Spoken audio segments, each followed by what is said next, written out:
spreads, totals, props. Lots of ways to win money, but also lots of ways to lose. It's time for some sharp analysis.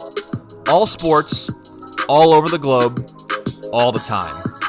Home of the Guest Bettor jackpot, it's CorBET. Here is your host, Dylan Corbett. All right, welcome in. I didn't know if we were jumping right in. No, I love it. Bryce, our Guest Bettor, has come to play. Guest Bettor coming back here on a Monday. We're actually closing in on $50 on the subscriber Guest Bettor jackpot. So, Bryce, we were just talking. You got 3 plays. We are treated to 2 Monday night football games in the NFL. I had a solid day today, 10-5 in the NFL, and I'm holding on to that Broncos plus 13.5. Hopefully they can cash that in the second half. So I've got 2 plays in the NFL, actually 3. But first, let's go to our Guest Bettor here with Bryce. So you were talking about you've got 3 plays, but you're trying something different. Yeah, I am trying something new as of this week in the NFL, and that is taking the winning margin on both sides 1-6. I looked back at the history of the games this year, and there are quite a few that finished within 1 to 6 points for the victor. And getting good value there. So that's what you're kind of looking at. What are some of these odds you're laying tomorrow? I hit it on that one Thursday night. It was like plus 350, right. The Eagles-Giants game. That's interesting. Yep. So the starting or the lowest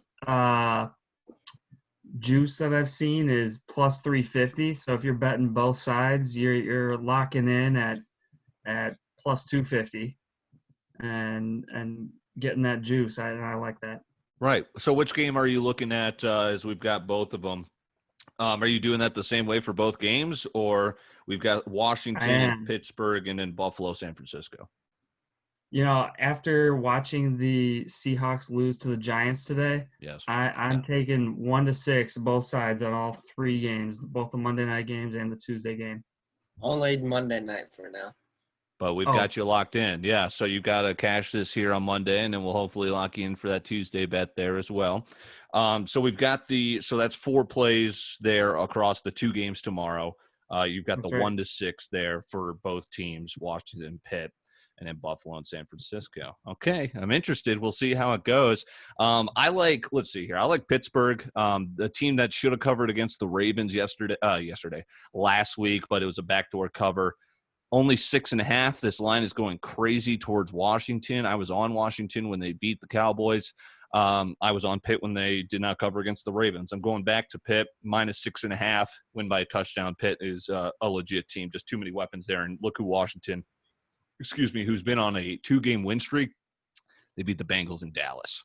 Okay, congrats. Here's the other one that I locked in last week.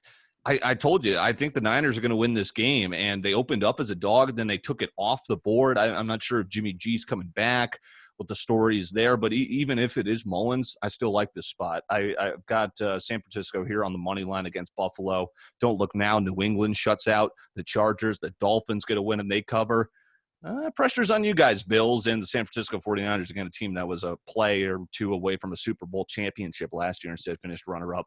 This defense still plays. So I like San Francisco there. +1, I got them. They're pick 'em now, and +100.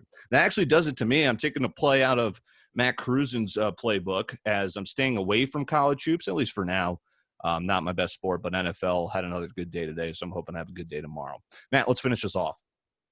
Yeah, that's a fairly light CBB slate, but I'll slip this one in here. Eastern Kentucky -11 against Morehead State.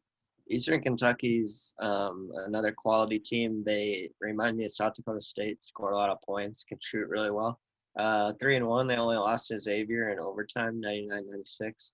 Morehead State's pretty pathetic, coming off a 33-point loss to Ohio State. And as I look at it, that's the one Kentucky game that they covered the spread. Was the first game of the season. So we're going to keep fading them. And then NFL, I'm actually going against you. I have Bills in a pick 'em here. My gut says Niners, and I just every time I would have gone against myself this whole NFL season, I'd probably be hitting at like a 60% close.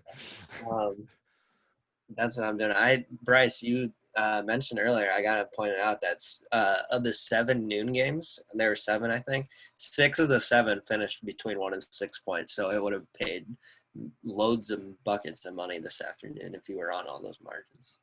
Yeah, I'm interested. So Bryce Bockin that's right. Bockin, right, Bryce? Yeah.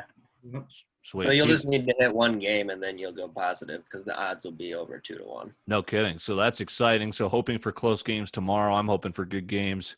49ers, Bills, and then Steelers and Redskins. So our guest bettor, Bryce, appreciate you dropping some knowledge. I did not think of it like that. So I'm interested to see how it goes tomorrow. And let's hope we can get you on to day two. That would be.